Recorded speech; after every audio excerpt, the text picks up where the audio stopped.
Sejam bem-vindos. Nessa aula a gente vai dar continuidade à filtração. Agora a gente está falando sobre tipos de filtração. A gente já viu a teoria básica da filtração, agora vamos falar sobre tipos de filtração.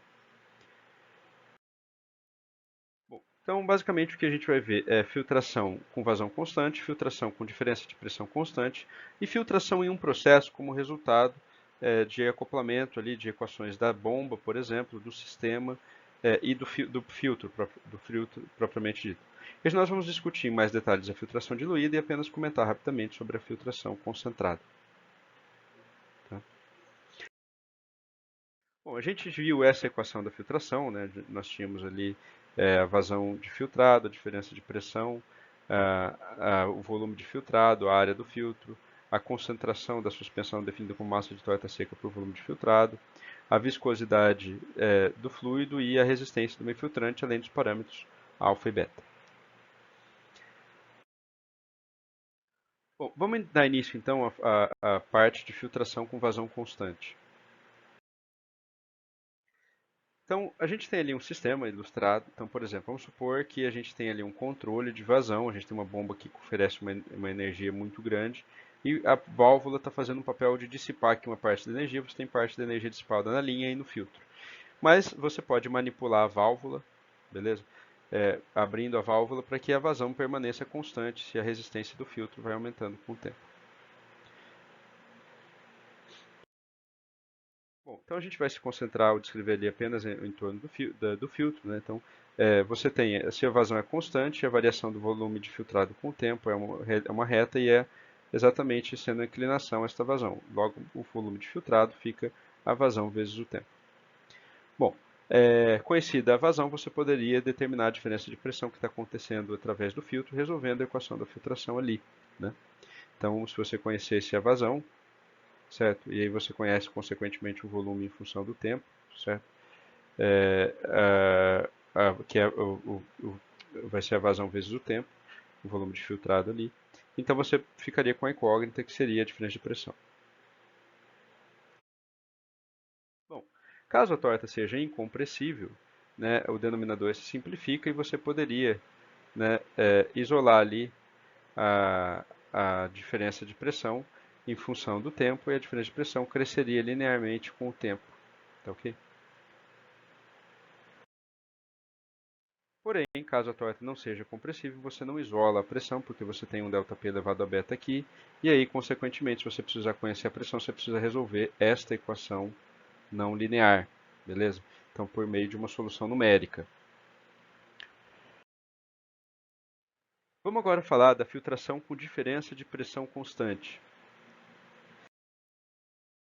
Então, vamos supor que nós temos o mesmo sistema, mas o que a gente tem é um controle da diferença de pressão, né? Um controle da diferença de pressão no filtro, certo? E aí essa diferença de pressão, por exemplo, atuando ali sobre a válvula para modificar a abertura da válvula de forma a garantir uma pressão, uma diferença de pressão constante através do filtro. Bom, se a gente tem ali então essa equação da filtração, a gente pode separar as variáveis, né? Então, basicamente ali separando as variáveis, né?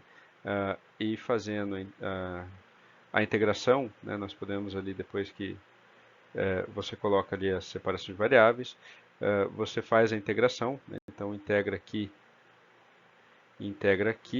na verdade o ΔP sobre a viscosidade é constante, então você consegue ali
Bom, vamos ver como é que a gente pode obter os parâmetros RM, alfa e beta a partir de dados experimentais.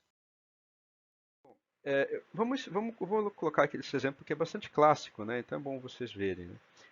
A gente tem ali, vamos estimar RM alfa, infiltrações a ΔP constante, não estou considerando torta, vou considerar tortas uma torta incompressível, beta igual a zero. Tá? Então os únicos parâmetros estimados são RM alfa.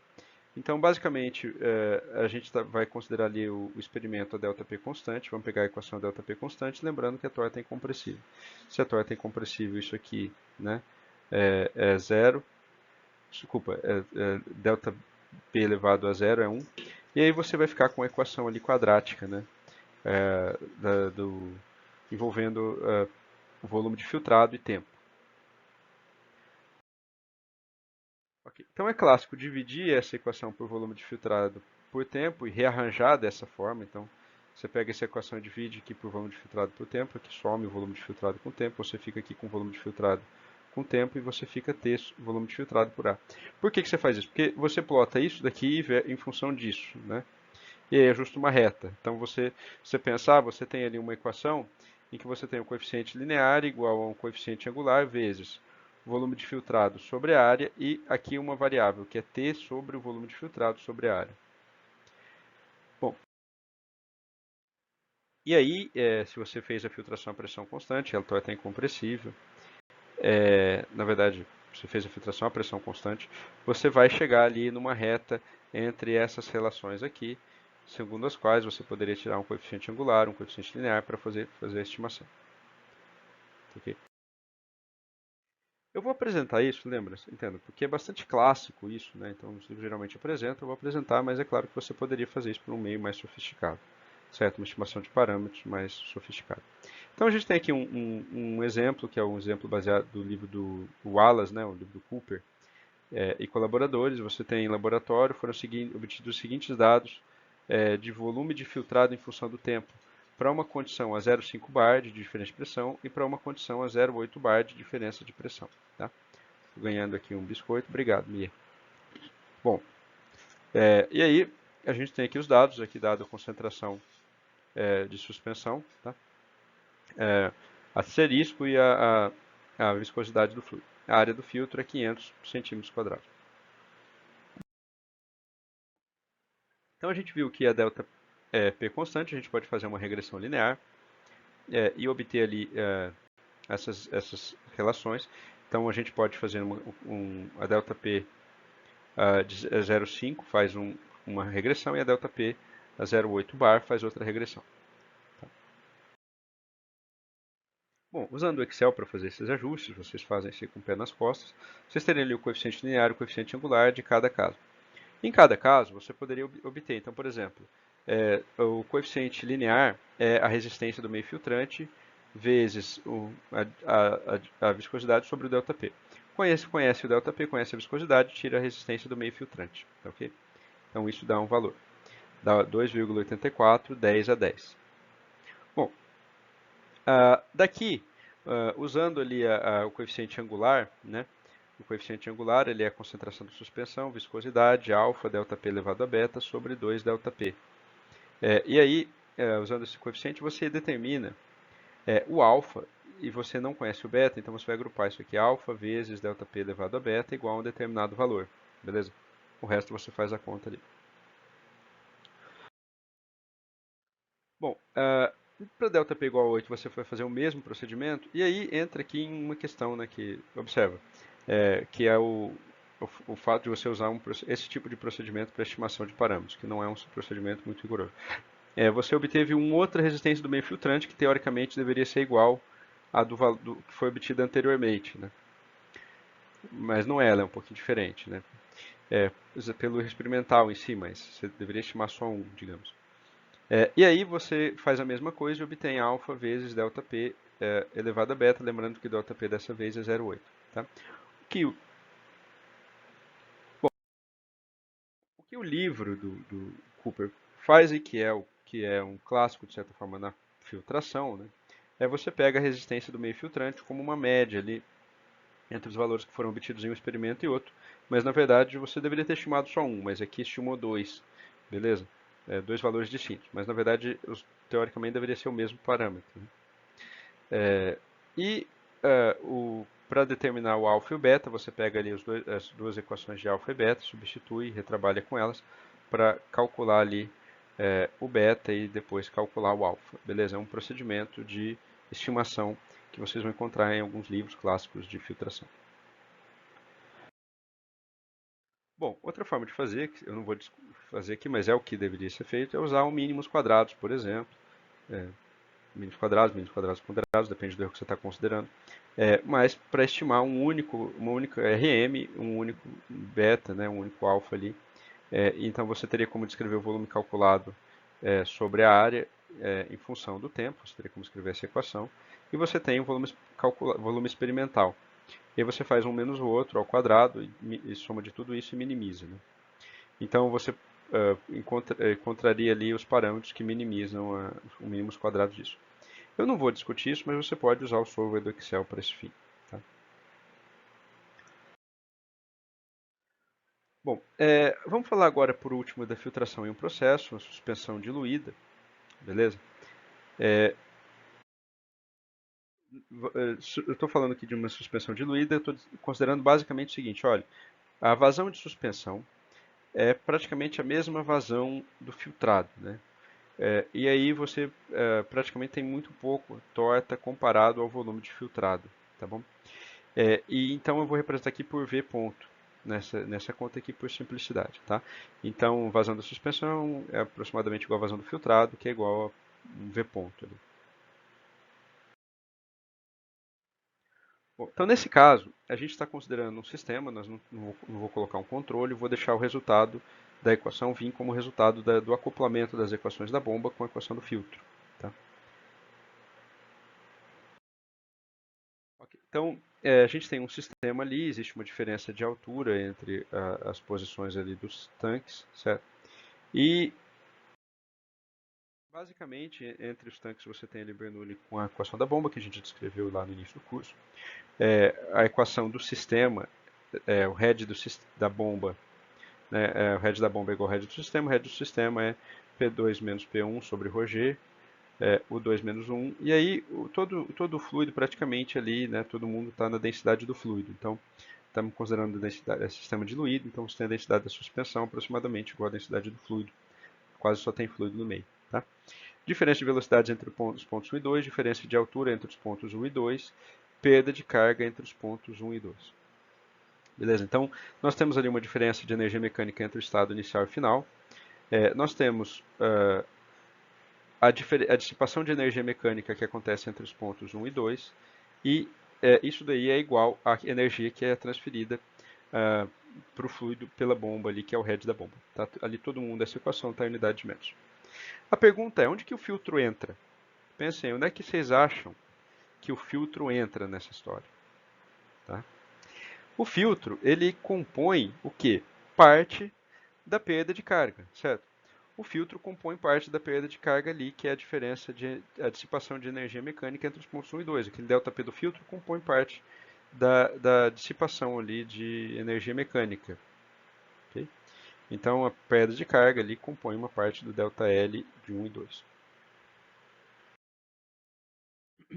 Bom, a unidade está toda em metros, aquela equação anterior, então eu posso pegar e converter a perda de pressão no filtro para uma perda de energia potencial equivalente. Né? Então, o ΔP do filtro, na verdade, é uma diferença de pressão, é uma dissipação de energia.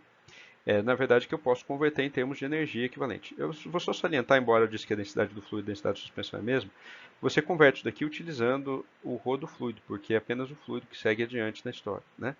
Então, embora o ρ do fluido e o ρ da suspensão seja o mesmo. Então, a perda de energia potencial equivalente que o filtro impõe ao fluido é a perda o ΔP do filtro sobre ρg, que é a transformação de energia clássica ali entre energia potencial e energia de pressão. Ok?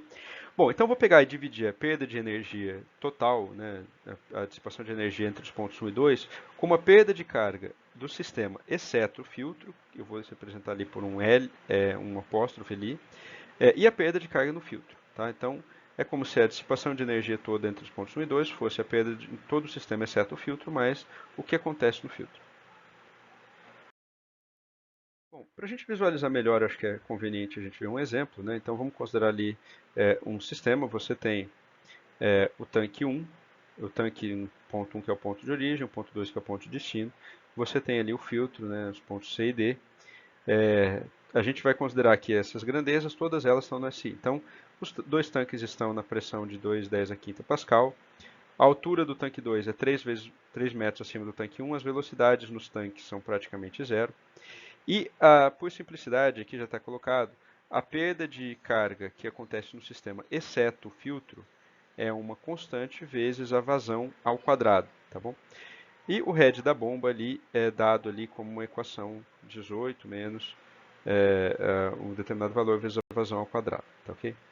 Então já estão sendo dadas essas equações, que vocês já estão ambientados com ela, da parte de bombas.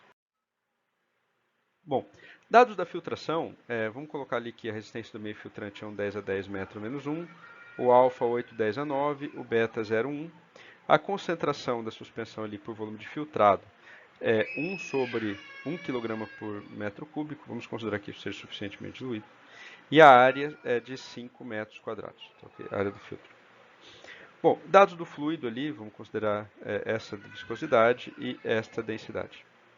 Então, nessa condição, determine a vazão e o head na partida do filtro, quando o tempo é zero, não tem resistência da torta, não tem torta, só tem filtro. E a vazão e o head correspondente ao momento em que a vazão de filtrado é de 3 metros cúbicos. Por quê? Com a vazão de filtrado de 3 metros cúbicos, você consegue saber quanto tem de torta e você consegue calcular qual é a vazão que está acontecendo ali naquele sistema. Tá? Bom, vamos para a solução. Então, basicamente, aplicando a equação do sistema, você tem ali head da bomba, a diferença de energia mecânica, mais a perda de carga entre os pontos 1 e 2, exceto o filtro, mais o filtro. Beleza? Então, ele diz que não vai ter diferença de pressões, as velocidades são zero. Então, basicamente, você fica com essa equação aqui e você substitui valores. Os heads da bomba vai ser isso aqui, é uma função da vazão. A diferença de alturas é 3, isso aqui é essa relação e o ΔP do filtro é aqui colocado. Tá ok? Bom, tomando também a equação do filtro, que é a segunda equação do sistema, a gente tem ali a equação, vou só substituir valores, né? A área do filtro foi informada, a viscosidade, o RM foi informado, a concentração foi informada, a área foi informada, mas então, basicamente, você fica com um sistema de duas equações e duas incógnitas, tá ok? Então, e aí a gente consegue resolver esse sistema. Então, quem são essas duas equações? São as equações do sistema, que está aqui em cima, né, com a bomba e filtro na história, e a equação da filtração. E as incógnitas são exatamente o ΔP do filtro e a vazão. Bom, mas e aí pergunta, e o volume de filtrado? Também aparece aqui. Mas acontece que os itens da questão pediram para volumes de filtrados específicos. Então, um sistema só tem de fato duas incógnitas, porque no item A o volume de filtrado é zero, no item B o volume de filtrado é 3 metros cúbicos. Tudo bem. No item A você poderia retrabalhar ali a expressão, porque o volume de filtrado é zero e você consegue retrabalhar as expressões para obter o resultado, mas vamos jogar no método numérico de Newton-Raphson, que é genérico para solução deste problema. Bom, então vou mostrar aqui a implementação que é a implementação desse sistema no Scilab. Então, basicamente, aqui a gente tem o código que faz isso, vamos discutir ele um pouquinho. Então, basicamente, a gente tem uma function f, que vai ser um Newton-Raphson ali, né? Entrando com variáveis x. Quem são essas variáveis x? A primeira variável eu vou definir como ΔP sobre ρg. Por que sobre ρg? Porque facilita um pouquinho a solução do problema, porque a ΔP está em Pascal, está lá na casa muito elevada e a vazão estava numa casa muito baixa. Então, eu vou definir como variável que eu quero encontrar o ΔP sobre ρg e a vazão. Então, na função tem aqui o x, ele vai vir vai recuperar ΔP sobre ρg, vai recuperar a vazão. Tá? Então, recupera as variáveis ΔP do filtro sobre ρg e vazão. Bom, na sequência, eu estou especificando o que seria aqui para o item A, por exemplo, o volume de filtrado igual a zero. Para o item B, eu teria que colocar aqui igual a 3. Tá? Bom, aqui a gente tem os demais dados de entrada, né, e alguns cálculos elementares, então a seleção da gravidade, os parâmetros de bomba ali, todas as concentrações que foram dadas. E aqui o ΔP do filtro, eu simplesmente estou pegando o x1 e multiplicando por ρg. E aqui de fato são as duas equações que devem ser resolvidas, né? É a função ali por Newton-Raphson, a função do sistema e a função do filtro. São as duas variáveis que a gente tem que resolver. E aí, por fora aqui eu dou uma estimativa, a primeira variável ali é o ΔP do filtro sobre ρg, que eu estou chutando, e a segunda variável é a vazão. São chutes, beleza? Que eu estou admitindo. Então eu teria que ter mais ou menos noção das faixas de valores para essas variáveis para poder resolver esse tipo de problema, tá ok? E aqui o fsolve que está mandando resolver, encontrar quando essas funções são zero, achando quem é o x que faz isso acontecer. Bom, então a solução fornece para o item A este valor de ΔP do filtro sobre ρg, 3,87 metros, e a vazão aqui de 0,023. Tá? E para o item B, a 7,74 e a vazão de 0,019 metros cúbicos por segundo. Então, se eu resolvo para o item A, colocando a vazão de zero, o volume de 0, ele me dá isso aqui. Se eu resolvo para o item B, colocando o volume de filtrado de 3, ele me dá isso aqui. E isso fecha o exemplo. Mas o sistema é dinâmico? Nota que, na verdade, no exemplo anterior, o sistema é dinâmico, ele está mudando no tempo, certo? Então, você teria, na verdade, originalmente um sistema algébrico diferencial com três equações, né? A equação do sistema, a equação do filtro, a gente colocou essas duas, e qual seria a terceira equação? Seria a relação volume-vazão. E aí entraria mais uma história, uma variável na história, que é o tempo, né? Então você diria, na verdade, o tempo que você está rodando ali, e você conseguiria, a partir do tempo de início da filtração, dizer qual é o volume de filtrado, a vazão e o ΔP do filtro em determinado momento, né? Bom, sistemas algébricos diferenciais são bem complicados de serem resolvidos, mas pela simplicidade da equação diferencial, você pode separar variáveis e integrar, tá? Então, você tem ali a equação diferencial, você pode separar variáveis e integrar, né? O tempo vai para lá e o vazão vem para cá. E aí você fica com uma integral de 1 sobre a vazão no volume de filtrado, e que é a integral do tempo. Então, você tem o tempo sendo relacionado como uma integral de 0 ao volume de filtrado de 1 sobre a vazão. Então, para determinar o tempo necessário para que eu atinja dado volume, né? Então, observa que eu preciso integrar o inverso da vazão ao longo do volume, certo? Então, eu tenho uma equação aqui na história. Como é que eu uso ela?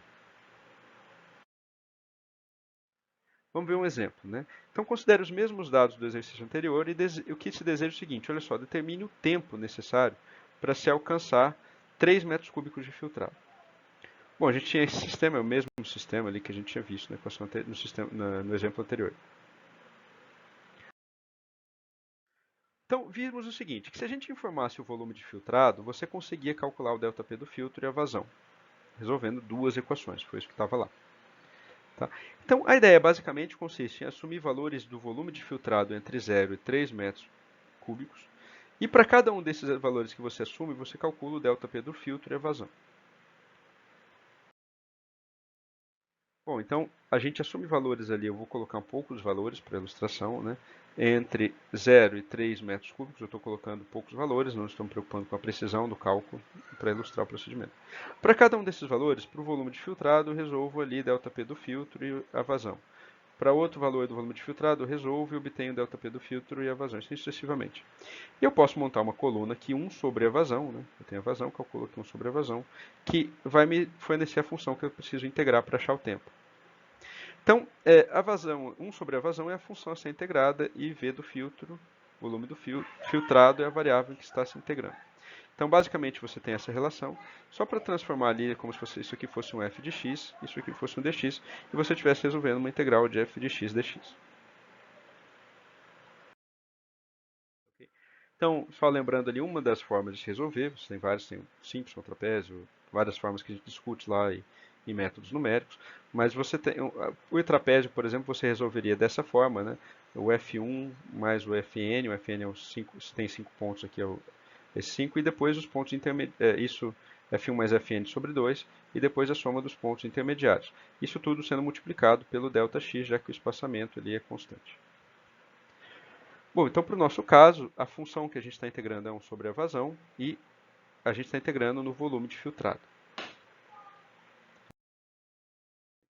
Então, aplicando ali os valores, né, você teria ali a função, aplicando a fórmula do trapézio, por exemplo, né, então a gente teria ali a estimativa. Os tempos, desculpa, os volumes estão espaçados a cada 0,75, né, é um espaçamento constante.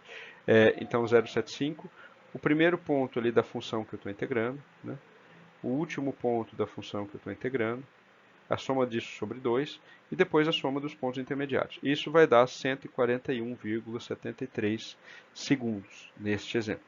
Okay? E isso é o fim do exemplo. Bom, por fim, eu não vou comentar apenas rapidamente. A suspensão concentrada. Como é a suspensão concentrada? Basicamente, a equação tem que ser particionada em duas partes, antes e depois do filtro. Então, e no sistema ilustrado, você passaria a ter mais variáveis, se você quiser considerar mais formalmente o cálculo ali, né?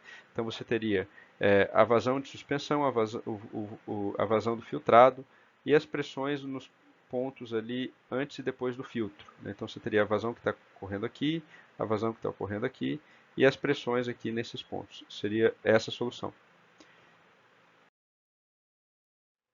Eu teria que escrever, né, as equações, teria que dividir, porque entre o ponto 1 e o ponto C eu tenho uma determinada vazão, e aí eu teria que calcular ali a equação de energia mecânica é, até antes do filtro com a vazão da suspensão.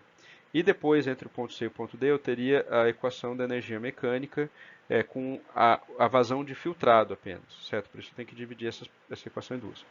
E aí você teria a equação do filtro, certo? A equação do filtro ali, a diferença de pressão pressão antes do filtro menos a pressão depois do filtro, certo? E na equação do filtro entra o volume a vazão de filtrado, o volume de filtrado, tá?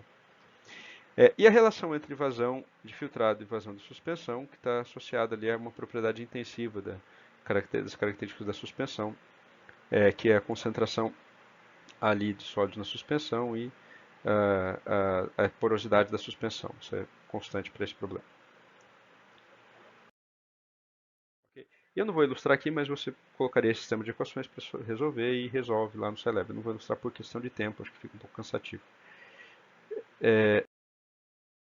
Bom, essa é a bibliografia consultada e muito obrigado. Muito obrigado.